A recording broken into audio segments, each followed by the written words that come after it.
મંત્રી જગદીશ વિશ્વકર્માએ ડીસા સ્થિત ધિરાણપુર વડાવાસ સહકારી મંડળીની મુલાકાત લીધી। સહકાર રાજ્યમંત્રી જગદીશ વિશ્વકર્માએ બનાસકાંઠા જિલ્લાના ડીસા સ્થિત ધિરાણપુર વડાવાસ વિવિધ કાર્યકારી સહકારી મંડળીની મુલાકાત લીધી હતી। મંત્રીએ સહકારી મંડળીઓ થકી ચાલતી વિવિધ સેવાઓ અને કાર્યોની સમીક્ષા કરી હતી। સહકારી મંડળીઓ દ્વારા આપવામાં આવતું ધિરાણ, કિસાન સમૃદ્ધિ કેન્દ્રો, ગ્રેડિંગ સિસ્ટમ, ગોડાઉનની યોજનાઓ વગેરે મંડળી દ્વારા થતા વિવિધ કાર્યોની સમીક્ષા કરી હતી। આ પ્રસંગે મંત્રી જગદીશ વિશ્વકર્માએ જણાવ્યું હતું કે સમગ્ર બનાસકાંઠા જિલ્લામાં સહકારી પ્રવૃત્તિઓ વધુ મજબૂત બને તથા આગામી સમયમાં જિલ્લામાં વધારે સહકારી પ્રવૃત્તિઓ થાય તે જરૂરી છે। આ સાથે PACS primary agriculture credit cooperative society નવા ઇનોવેટિવ લે તે માટે કામગીરી કરવા જણાવ્યું હતું।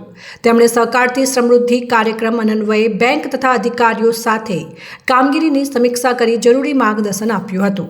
મંત્રીએ સેવા સહકાર મંડળીઓ માટે ભારત સરકારના નવા ઇનોવેટિવ ચાલે છે તેમજ મંડળીના તમામ કાર્યવાહકોને નવા ઇનોવેટિવ લેવા માટે પ્રોત્સાહિત કરીને માર્ગદર્શન આપ્યું હતું। ધિરાણપુર વડાવાસ વિવિધ કાર્યકારી સહકારી મંડળી છેલ્લા 68 વર્ષથી ચાલે છે।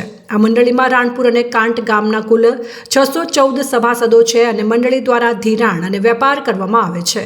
ખેડૂત સભાસદોને ધિરાણ આપવામાં આવે છે જ્યારે બિયારણ અને જંતુનાશક દવાઓનું વિતરણ કરાય છે।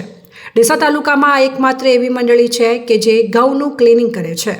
ઘઉંને સાફ કરી ગ્રેડિંગ, સોર્ટિંગ કરીને વેચવામાં આવે છે।